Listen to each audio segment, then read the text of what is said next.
Pagi hari ini kita mau belajar dari firman Tuhan yang tentang perkataan yang kita ucapkan.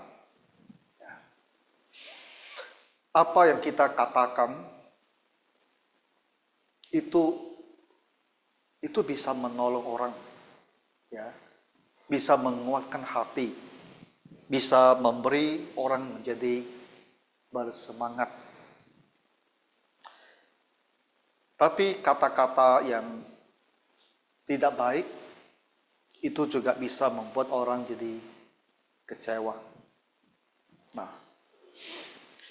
di dalam rumah kita sudah mempunyai anak-anak yang dewasa, ya. Dan sebagian kita juga mempunyai menantu, ya, baik itu menantu laki-laki maupun menantu perempuan. Semua orang dewasa.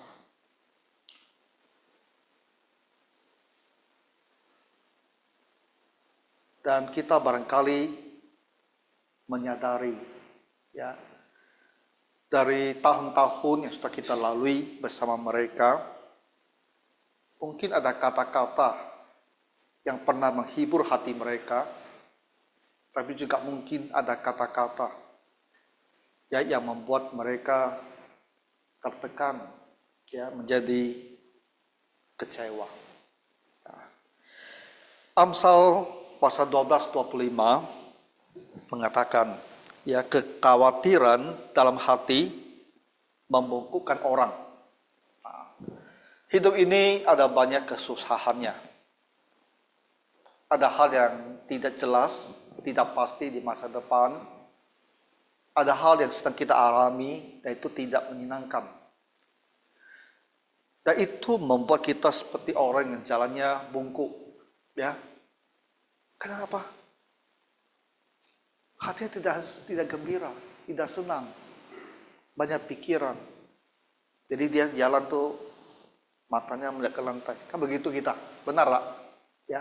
Kalau kita kadang-kadang banyak pikiran kan, banyak hal terjadi, tak kita merasa sedih, kita jalan sendiri kan. Waktu jalan sendiri kan, begini jalan kita. Kan bukan kita lihat jalan ini. Tidak seperti itu. Benar? Pak Budi benar? Kan kalau lagi banyak pikiran, banyak hal yang memberatkan hati, kita jalan, kita selalu lihat ke bawah itu. Seperti orang bungkuk tuh, membungkukkan hati.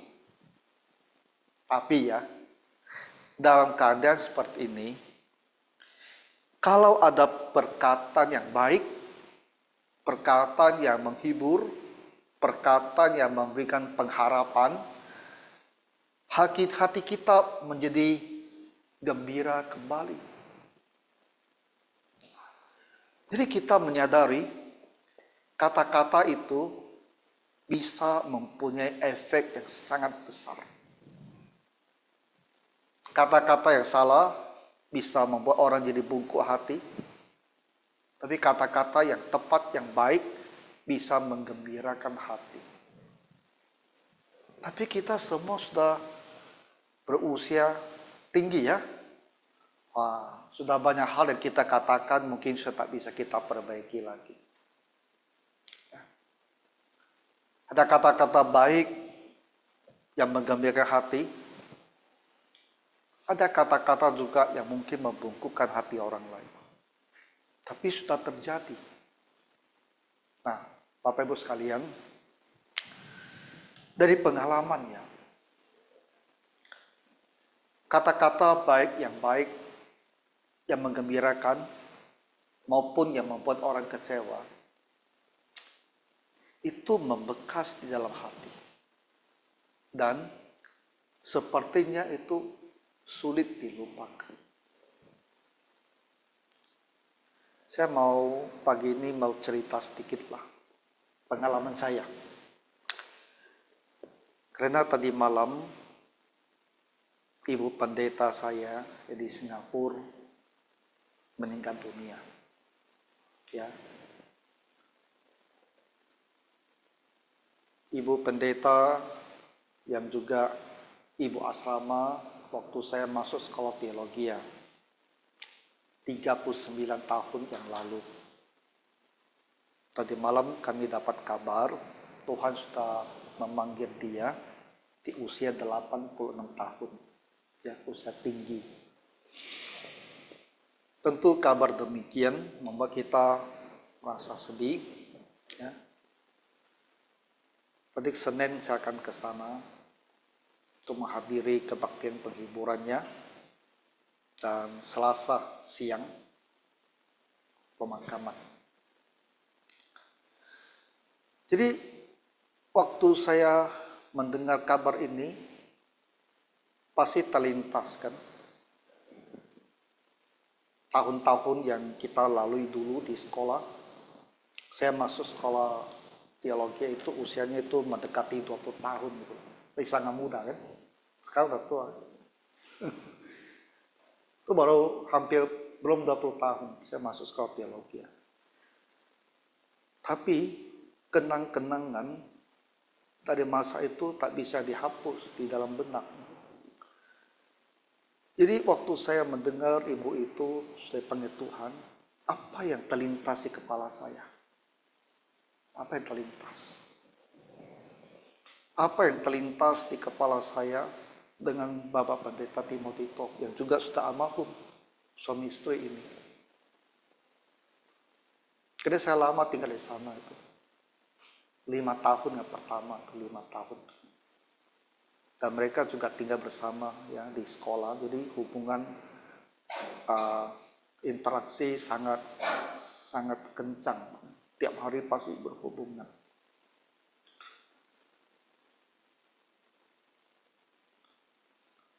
Ibu pendeta hal-hal baik yang dia lakukan ya, untuk saya pribadi banyak juga. Saya bisa mengenang semuanya itu. Pamannya, waktu itu sempat ya kena cacar, penyakit cacar. Itu disebut German measles, cacar dari Jerman katanya. Itu bisa menular.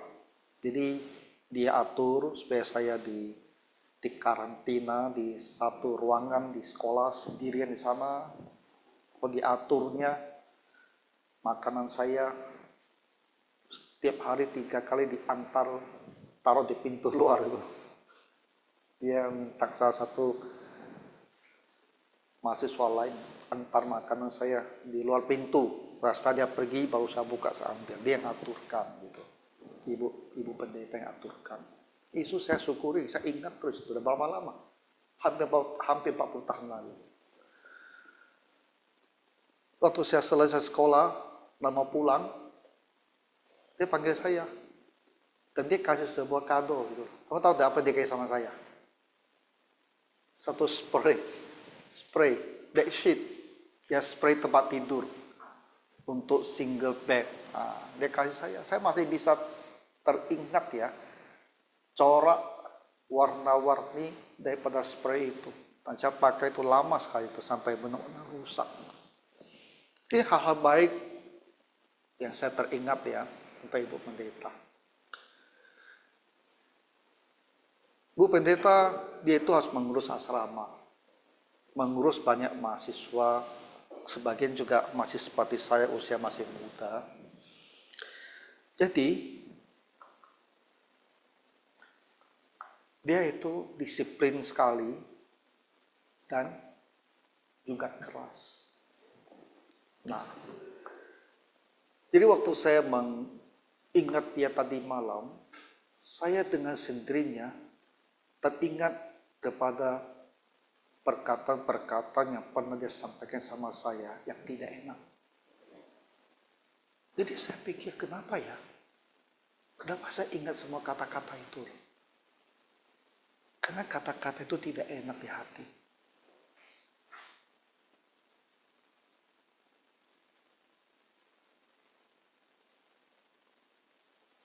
Nah, itulah kita manusia. Kata-kata yang pernah kita katakan kepada orang yang tidak enak itu umumnya akan diingat terus. Saya tak ada rasa tak senang sama dia dengan semua kata-kata itu, tidak. Karena dia itu seperti ibu kami gitu, yang yang membesarkan kami, mendidik kami untuk jadi hamba Tuhan. Tapi kata-kata itu ternyata tak hilang.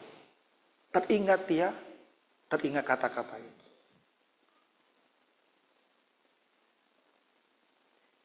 Bapak Pendeta Timotito juga saya coba mengingat almarhum.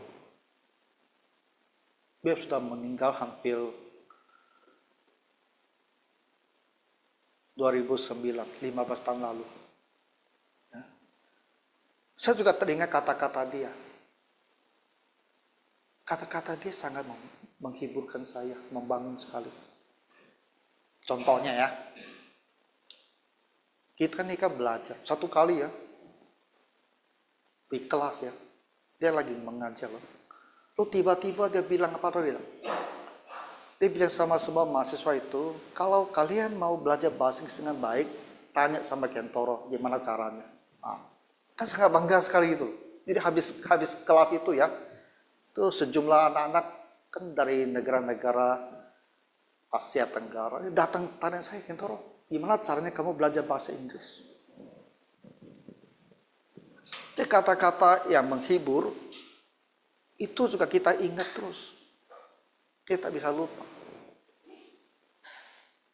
Nah, inilah contoh ya, tentang kata-kata yang kita ucapkan itu ternyata tersimpan di dalam hati orang, hampir tak bisa terlupakan.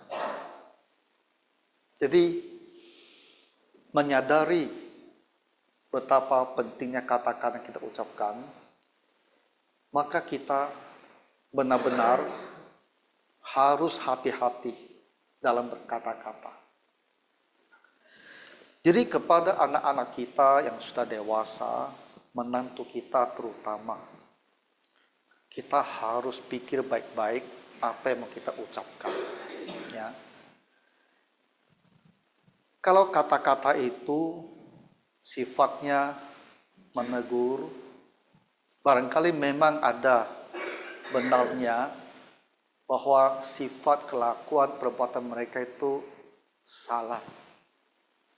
Tapi tetap kita harus perhatikan apa yang mau kita katakan kepada mereka. Karena manusia begitu. Walaupun salah dan kita tegur dia, yang dia ingat nantinya bukan kesalahan dia. Kenapa dia ditegur? Yang dia ingat adalah apa yang kita keluarkan dari mulut waktu menegur dia. Itu dia ingat. Nah, jadi bukan tidak boleh menegur. Ya, kalau anak menantu kita memang ada hal yang salah, boleh. Dan mungkin tugas kita juga untuk menegur. Tapi kita harus pilih-pilih kata. Ya.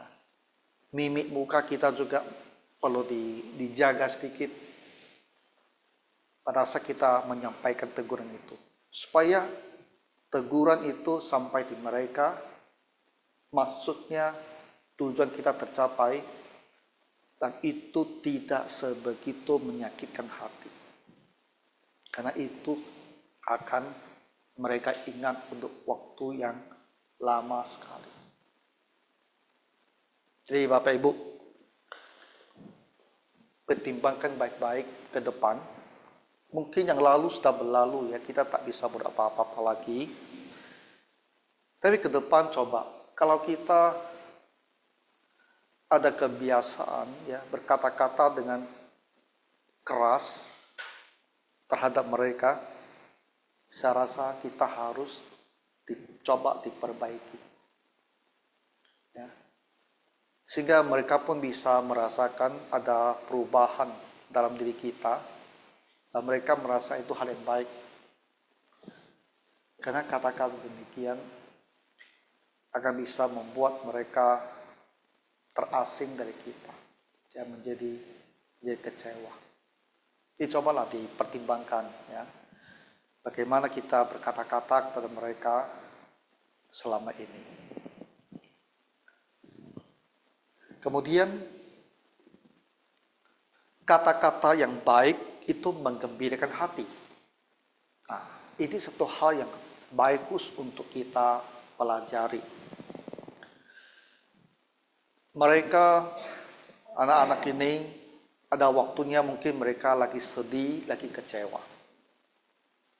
Apakah karena suami istri lagi bertengkar, ya, atau bisa juga usahanya tidak lancar, atau kehilangan pekerjaan, atau ada sakit penyakit, anak sakit, jadi mereka pusing sekali, ya, mencari pengobatan. Ada waktu-waktu yang susah seperti itu. Nah, di saat seperti itulah kata-kata yang menghibur, yang memberikan pengharapan, itu bisa menggembirakan hati mereka. Membuat mereka itu jadi semangat kembali. Ada waktu bagi kita untuk berkata-kata. Ya, berkata-kata yang baik. Sehingga mereka bisa jadi semangat.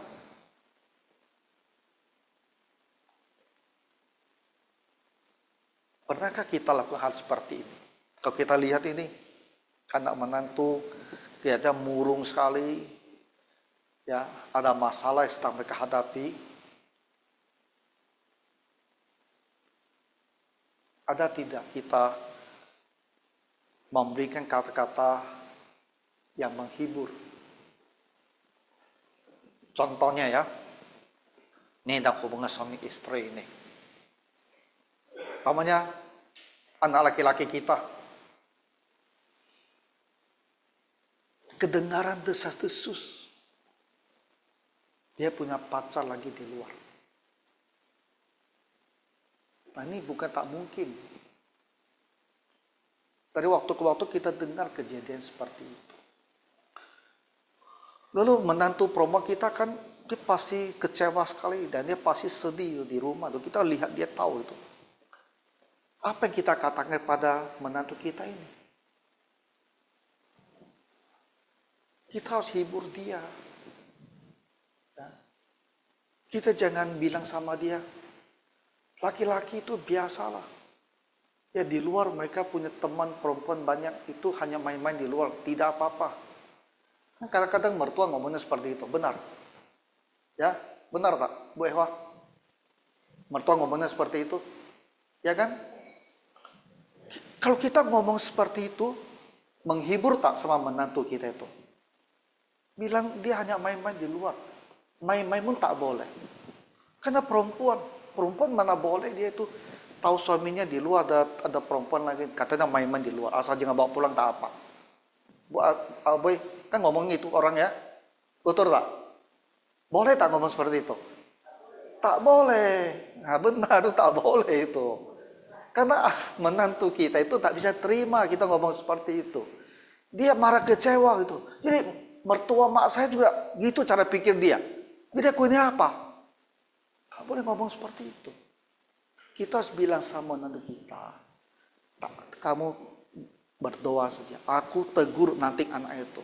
Ya, saya akan panggil anak laki saya akan kasih tahu dia, saya akan tegur dia. Kamu tak boleh seperti itu. Kamu harus setia sama istri kita. Baru menantu kita terhibur.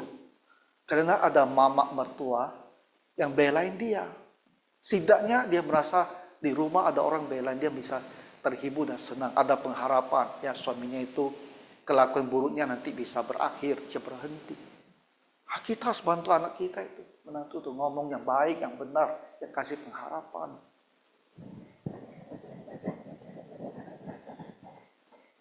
Nah, ini satu contoh saja kan. Karena aku udah dengar itu, kadang-kadang mama mertua itu ngomongnya tak benar sekali.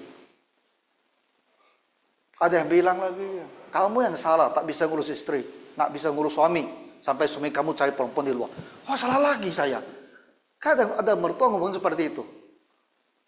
Dia punya anak laki salah, cari perempuan di luar, dia salahkan menantunya. Kamu tak bisa jaga suami kamu. Kalau sebagai menantu dengar seperti itu kan sedih luar biasa itu. Jadi aku salah lagi. Dia bikin dia lebih bungkuk lagi itu. Nah, jadi kita ini, omongan kita itu penting sekali. Bisa menggembirakan hati, bisa lebih semangat. tapi juga bisa membuat orang tertunduk jadi sangat sedih.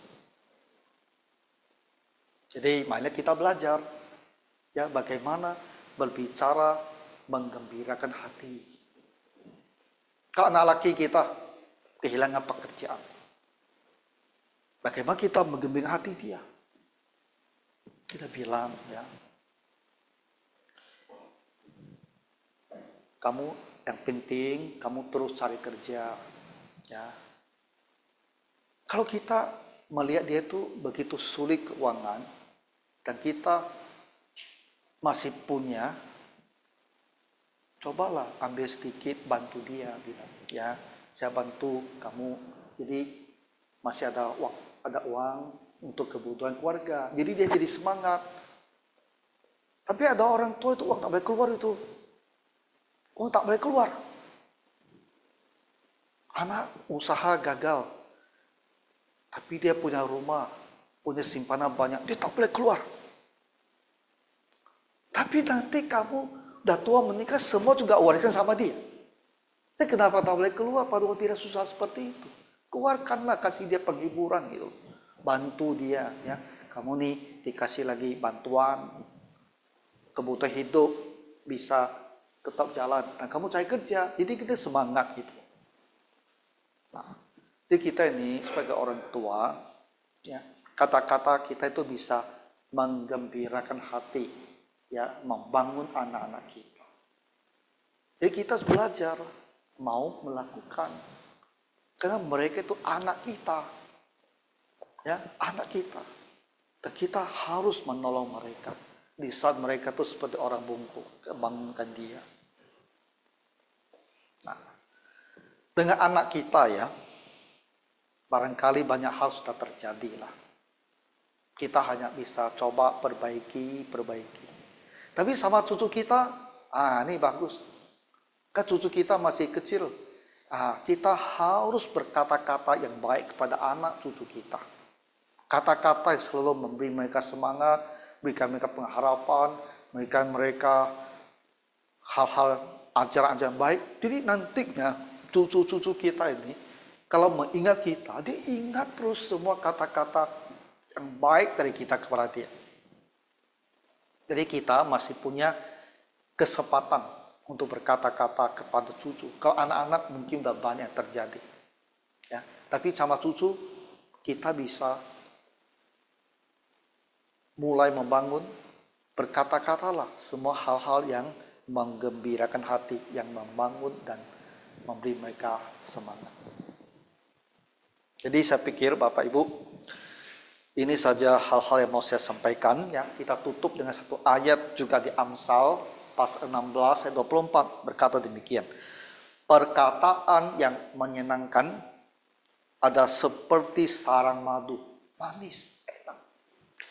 Manis bagi hati, obat bagi tulang-tulang kita. Jadi hatinya mendengar senang sekali, tubuhnya terasa seperti sehat itu, tulang-tulang kita seperti sehat. Jadi kata-kata itu ya Bapak Ibu, bukan tak ada pengaruh, ada. Jadi kita perlu hati-hati berkata-kata. Ya Tuhan kita menolong, mari kita berdoa. Bapa Surgawi, ampunilah kami di waktu yang telah berlalu, ada perkataan kami yang membuat kecewa. Kami juga bersyukur untuk perkataan yang telah memberi semangat kepada keluarga kami. Bapak tolong kami, ke depan kami juga lebih perhatikan bagaimana kami berkata-kata, supaya selalu bisa memberi semangat dan membangunkan hati. Tolonglah kami semua ya Bapak Surgawi, dalam nama Tuhan Yesus kami mohon. Amin.